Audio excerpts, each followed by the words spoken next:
Hello, good morning. এখন বাজে ভোর ৫টা আর এখন থেকে আমার দিন শুরু হয়। সব দিনের মতো আমি সকাল ৫টাতে উঠে যাই।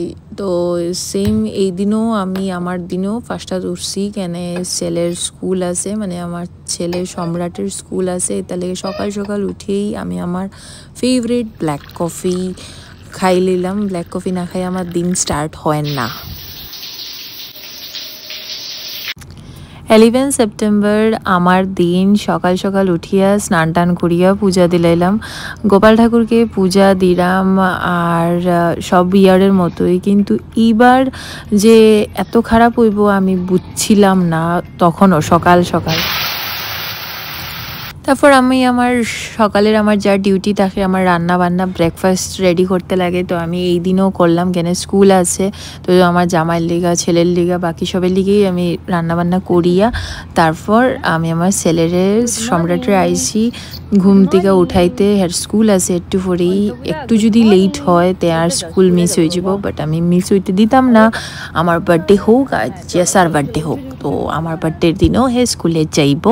আমি তারে ডিউটি করাই দিছি আর করাই হের ফরমাইশ হে কেক খাইতো, হে ভাত খাইয়া স্কুলে যাইতো না, তাই আমি তার লেগা তাদের রেডি করাই দিছি। তখন আমি বুঝছিলাম না, জানো বন্ধুরা, যে আমার লোকে আগে একটু পরে খিতা হইব আমি বুঝছিলাম না। তো আমি তো খুশি হইয়া রেডি হয়ে গেছি সকাল সকাল, যেহেতু আজকে আমার বার্থডে, আমার দিন। তো আমি রেডি হইয়া ছেলেরে লইয়া স্কুলে যাওয়ার আগেই গেছি গিয়া তোমার মন্দিরে।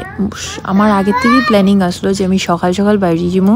7টার সময় আমি বাইরে গেছিলাম, আর আজকে অত দিন পর আমার জামাইও যাইব, কেন আমি মন্দিরে যাইলাম, পূজা দিতাম। আমার লিগা তো দিছি না, আমি সবের লিগেই দিছি।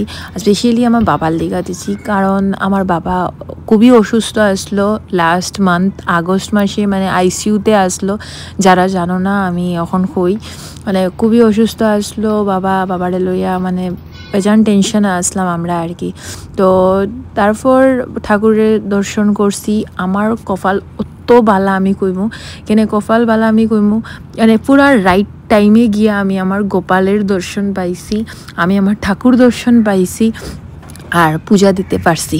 মানে খুবই খুশি হয়ে গেছি ঠাকুর দেখিয়া। ঠাকুরের সুন্দরভাবে পূজা দিছি, পুরো টাইম টু টাইমে কাজ করছি, মানে সব কাজ কমপ্লিট করতে পারছি। যে সকাল সকাল উঠতে স্নান ঠাকুর সব কিছু দিয়া, রান্না বান্না করিয়া, খাওয়াইয়া দাওয়াইয়া, ঘর গুছাইয়া সব কিছু কইরা আমি যে পূজাও দিতে পারছি, মানে এইটাই আমি খুব খুশি। দেখো পুরা টাইমে 7:30টার সময় পুরা পূজা কমপ্লিট হয়েছে, আর তারপরে ঠাকুরের মুখ ঢাকা হয়েছে। তারপর গেলাম গিয়া সম্রাটের লইয়া তার স্কুলে ড্রপ করতে। 7:30 বাজে গেছে, 8:10-এর ভিতরে তার মানে গেট বন্ধ হয়ে যায়। তো আমি তার স্কুলে ড্রপ করতে গেছি, আর এটা আমার ডেইলি ডিউটি, মানে আমার দিতেই লাগে। আর হে দেখো আজকে ভাবছে হে আমি যদি তারা সারিয়া জায়গায় তাহলে দড়িয়া বাঁধিয়া আমার ড্রেস টানিয়া লিটারেলি লইয়া যার হে, যদি আমি তারা সারিয়া জায়গায় সারতে দিত না। আর হের একটা রুটিন, ডেইলি রুটিন, আমার ক্লাসে বইয়া অত আদর খাইব, মানে এত আদর দিব, মানে আমি তখন ফিল করি আমি মনে হয় দুনিয়ার সবচেয়ে লাকি মা। তারপর আমি আই গেছি গড়ো আমার বাবার বাড়ি। আমার গড়ো বাবার বাড়ি উড়ি না, আমার গড়ো আমি আইছি।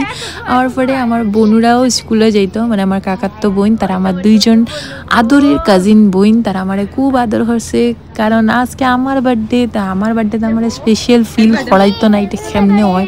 তা আমার 3 বোন, আমার বোনু, আমার কাকার তো 2 বোন, 3জন মিললে আমার খুব স্পেশাল ফিল করাইছে। তারপরে আমার মা, আমরা একটা আশীর্বাদ আছে, খালি ধান দুব্বার আশীর্বাদ না, আমার ঠাকুমার নিয়ম যে বার্থডের দিন হলুদ দিয়া স্নান হয়। তে একটু এবার নিয়মটা করছে, নিয়মটা তো করতেই লাগবো, মানে যতদিন আমি, মানে আমার মায়ে কয় যতদিন আমি আসি, আমি যতদিন ফার্মো আমি তোরে এরকম আশীর্বাদ দিয়া যাইমু। তো আমি দৌড়াইয়া গেছি আমার ঘরে গিয়ে আশীর্বাদটা লইছি আমার মার, তারপর বাবার আশীর্বাদ লইছি। তখনও বুঝছি না জানো যে আমার বাবার হঠাৎ করিয়া শরীর খারাপ করব বা এই দিনটা আমার খারাপ হইব।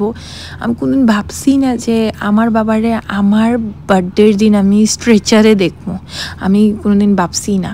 বাবার আশীর্বাদ লইয়া আমি জিমে গেছি গিয়া, যেটা আমি স্কুল থেকে আমি ডাইরেক্ট জিমে যাই, আমার এটা ডেইলি রুটিন। এই যে আমার বাবা, আমি একটু ঝলক দেখাইতে পারছি, আমার বাবার শরীর খুবই খারাপ, তাই না খালি উঠছুন ঘুম থেকে, মানে এখন বহুত লেট করিয়া উঠই না আর কি। আগে যে মানুষটা 4টা ধরতো, এখন শরীর খুবই খারাপ।